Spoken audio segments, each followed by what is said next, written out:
My mom taught me how to throw a punch when I was really little, like second or third grade, probably around the time I was making my first communion. She told me, if anyone ever hits you, don't tell. That will just make it worse. Hit them back. I guess no one actually was allowed to hit me other than her. So when I was 10 or 11, after my grandfather died, we moved in with my grandmother. I'm going to call this the Timber Avenue era. I lived there until I was kicked out at 17. I had my own room for the first time, and I was painting it. I picked out black, red, and white to go with my new black furniture from IKEA. The base was white, and I told her I wanted to put black and red handprints all over one of the walls. And I guess that was cute enough, and she allowed it. But when I was in that room, I was looking at the other white walls, and I had all of these ideas. So I went nuts on the rest of the walls doing art with the black and red paint. When she saw the rest of it, and it wasn't offensive or anything. I don't know why I have to keep qualifying that I wasn't actually an asshole. I hate that. But anyway, she didn't like my art. She screamed, she slapped me in the face, pretty typical behavior for her. And she threw an alarm clock at me. Getting things thrown at me was much more rare than getting hit, reserved for when she was truly furious, when I had done something really awful. So I told her, I'm just as big as you now, and if you ever hit me again, I'm going to hit back.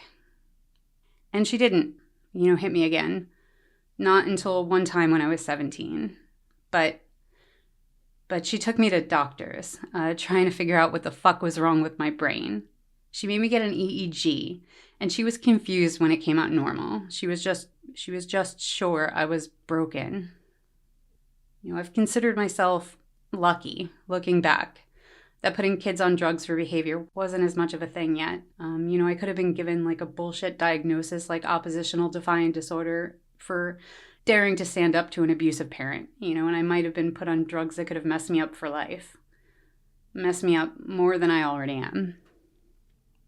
And from then on, all of the emotional abuse got worse because she lost one of the tools in her tool belt.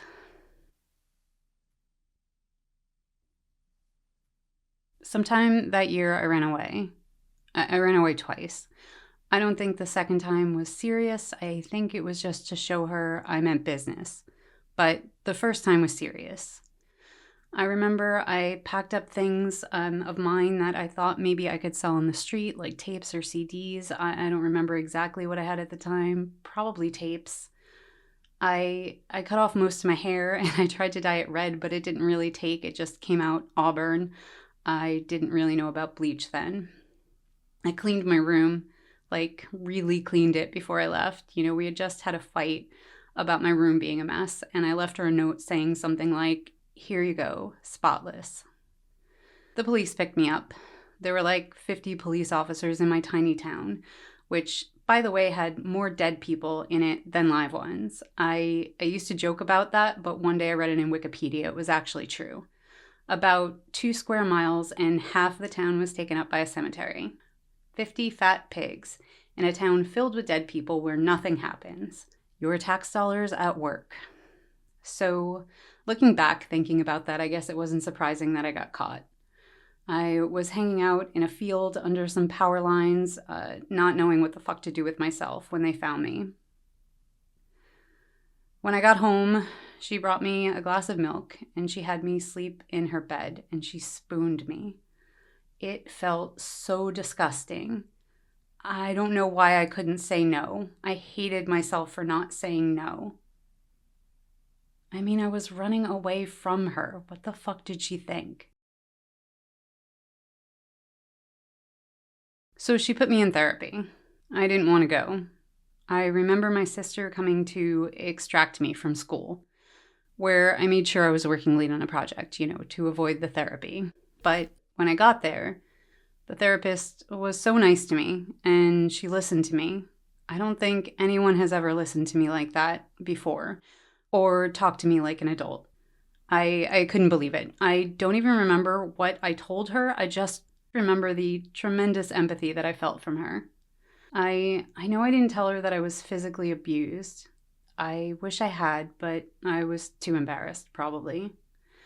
I never told anyone that until much later, like adulthood. Maybe something would have been done if I told her that. I don't know, maybe not.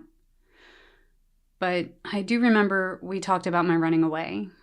And she asked me about the note, about what it meant. And, I said, spotless, as in I wasn't there. I remember she said, that's pretty deep for an 11-year-old. So I guess I came out of there feeling pretty good about all of it. So my mother immediately took it away from me.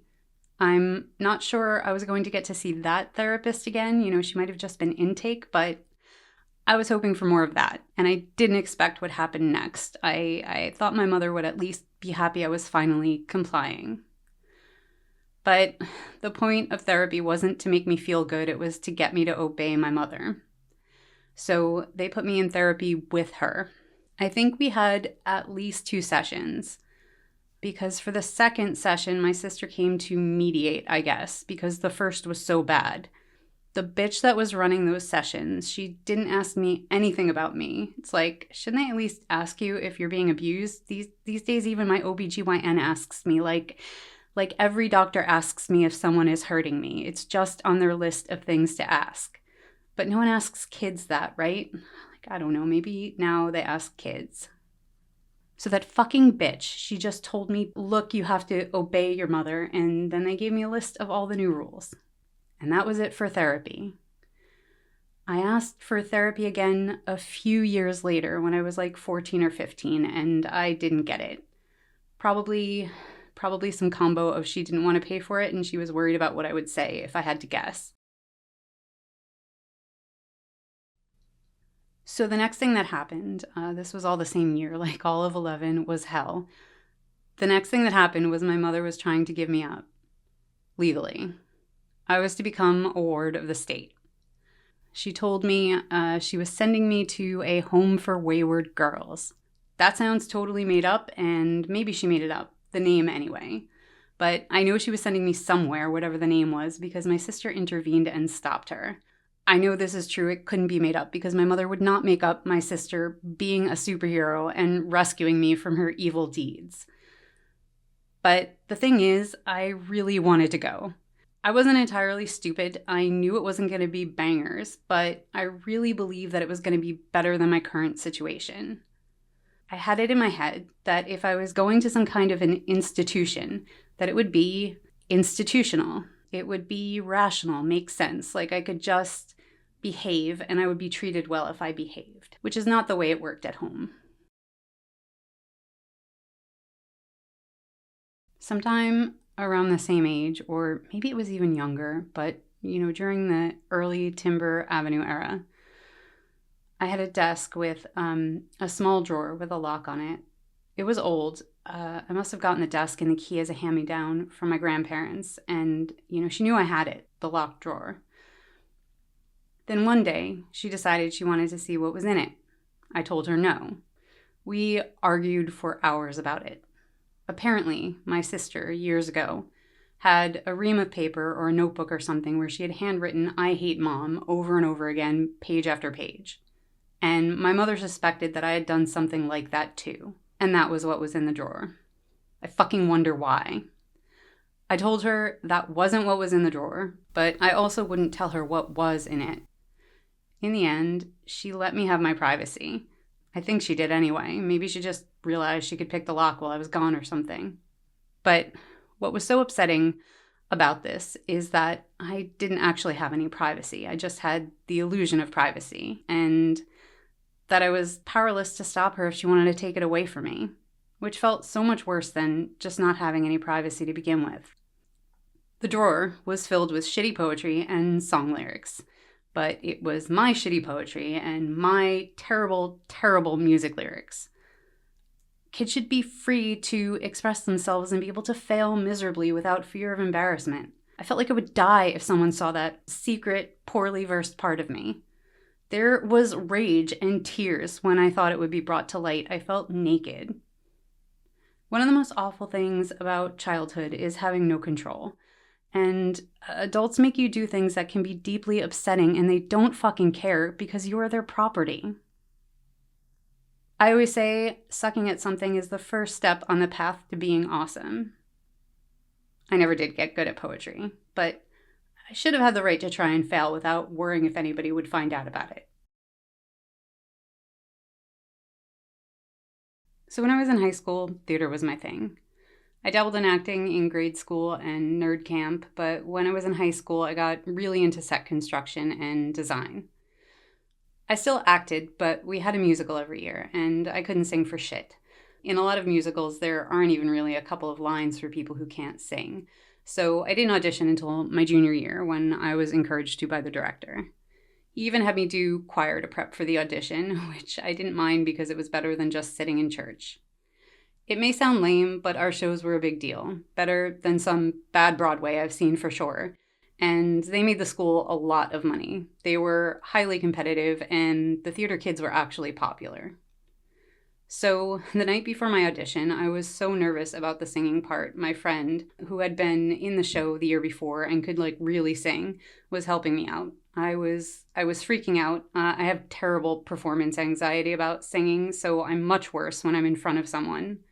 She had me take a break from the audition piece and sing some song she liked with her.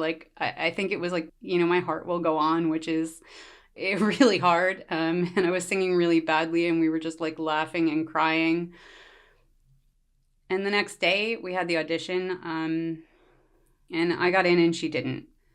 Obviously, I had really mixed feelings about the whole thing. I was shocked I made it, but I felt like I stole a spot she should have had. She was definitely better than me.